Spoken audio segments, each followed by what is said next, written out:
Hi viewers, welcome to our channel big boss season 8 Telugu అప్డేట్స్కి మీకు స్వాగతం. మొత్తానికైతే బిగ్ బాస్ ఆట మొదలైపోయిందని చెప్పుకోవాలి. 14 మంది కంటెస్టెంట్స్ హౌస్లోకి అయితే ఎంట్రీ ఇచ్చేసారు.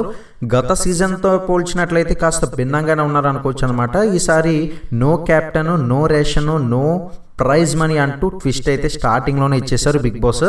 మరి ఇది కొద్దిగా నిజంగా కాస్త యూనిక్గా అనిపించింది. ఏ సీజన్లో కూడా మునిపెన్నడూ లేనట్లుగా అయితే కాస్త షాకింగ్ న్యూస్ అని కూడా చెప్పుకోవచ్చు. ఇకపోతే రేషన్తో పాటు ప్రైజ్ మనీని కూడా సంపాదించుకుంటేనే వస్తుందని అన్లిమిటెడ్ అంటూ కూడా బంపర్ ఆఫర్ అయితే ఇచ్చారు. ఇది నిజంగా సూపర్ అనమాట. చాలా వరకు కూడా ప్రతి హౌస్మేట్స్కి కూడా ఎటువంటి ఆఫర్ వస్తుందా అని ఎదురు చూశారు, కానీ షాకింగ్ బ్యాడ్ న్యూస్లు ఎక్కువ విన్నారు. బట్ మొదటిసారి హౌస్లోకి ఎంట్రీ ఇవ్వగానే అతిపెద్ద భారీ న్యూస్ కూడా విన్నారు మొత్తానికి ఇది. ఎందుకంటే ఎప్పుడూ కూడా లిమిట్లెస్ అని అన్నారు, కానీ మరి దానికి తగ్గట్టుగానే బిహేవ్ చేస్తారా లేదని ఎంతవరకు కూడా చాలామందికి సందేహాలు అయితే ఉండేది.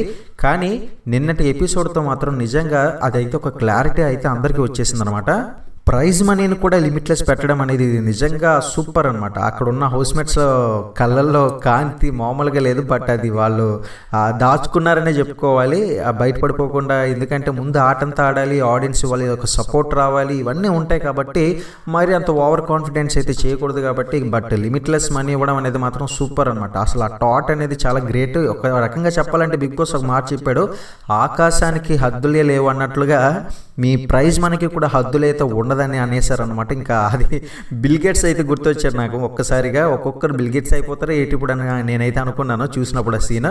బట్ మొత్తానికి మీరేమనుకుంటున్నారు ఆ ప్రైజ్ మనీ పట్ల అనేది అయితే ఒకసారి కింద కామెంట్ సెక్షన్లో తెలియజేయండి. లైక్ చేయడం మాత్రం మర్చిపోకండి.